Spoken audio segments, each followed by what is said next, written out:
One calm, cool day, in the middle of autumn, a woman got up early to cook breakfast for her husband and two sons. After they had eaten, the father announced that he was taking his eldest son to hike in the woods behind their house. They also planned to do some fishing in the river that flowed through the heart of the dense forest. The youngest boy wanted to go too, but his father said he was too young to accompany them. Instead, he told him he would have to stay behind and help his mother in the kitchen. The boy was very disappointed, but he obeyed his father and did not complain. The young boy stood with his mother at the back door as they watched the father and eldest son set off on their trip, carrying their fishing gear on their shoulders. They walked down the garden path and disappeared into the trees.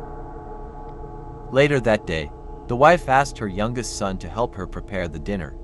She told him she wanted to have a hearty meal prepared for the others, because they would be hungry when they came back.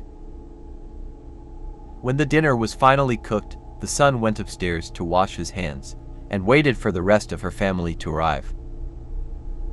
After a while, she began to become worried. Her husband and sons had still not returned, and it was getting late. She hadn't heard so much as a word from them since they left that morning. The dinner was getting cold, and they should have been home hours ago.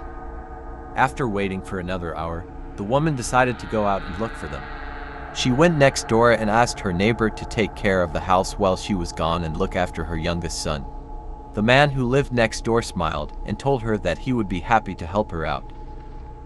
Then, the mother took a flashlight with her and set out in search of her missing family members. The neighbor and the youngest son stood at the back door, watching as the mother walked down the garden path and disappeared into the woods. By now, it was almost nighttime and the forest was completely dark. She trudged through the undergrowth and the densely packed trees, calling out their names, but there was no reply. She shone her flashlight this way and that, but could find no trace of them. After some time, she came to the river and was surprised to find her husband's fishing gear lying unattended on the bank. The fishing rod was propped up on sticks and the line was trailing in the water. It was as if her husband and eldest son had suddenly disappeared and left everything behind. The woman picked up the fishing rod and began reeling it in. It was hard work because there was something heavy on the other end of the line. After struggling for a while, she finally managed to land whatever had been hooked on the line. In complete darkness, she pulled it onto the bank, then picked up her flashlight to see what it was. When the woman switched on the flashlight, she was horrified by what she saw in the beam. There, lying on the bank of the river, were the bodies of her husband and her eldest son. They had been tied together, and the hook was stuck in her husband's mouth. Both of their faces were bloody and bruised. It was obvious that they had been murdered. Their bodies had been sliced open with a knife, and they had been gutted like fish. It was a horrible sight, and the woman almost collapsed from the shock. Frightened out of her wits, the poor mother realized that whoever had killed her husband and son was probably still on the loose in the woods. She ran frantically through the forest, crashing through the trees and branches, not daring to stop for a second, until she reached the safety of her house.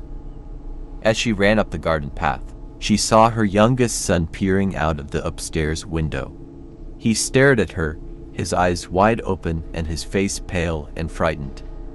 She pounded on the back door with her fists and eventually, her neighbor opened it and greeted her with surprise. The woman rushed into the kitchen and fell to her knees, exhausted. Trying to catch her breath, she told her neighbor how she had discovered the dead bodies of her husband and eldest son in the woods. Tears were streaming down her face and she was hysterical. The neighbor tried to calm her down and then told her he was going next door to call the police. When the neighbor left, the woman composed herself, then went upstairs to break the tragic news to her youngest son. She was dreading the thought of telling him that his father and brother were dead. When the woman opened her son's bedroom door, she screamed in horror at the terrible scene she found. There, on the bed, surrounded by a pool of blood, lay her son's decapitated body. There was a blood-stained knife on the pillow. His severed head sat on the windowsill, staring out the window with sightless eyes. The devastated woman called the police, but when they arrived, they found that the house next door was deserted and the neighbor was long gone. For days they searched the woods, but they never found any evidence of the so-called good neighbor.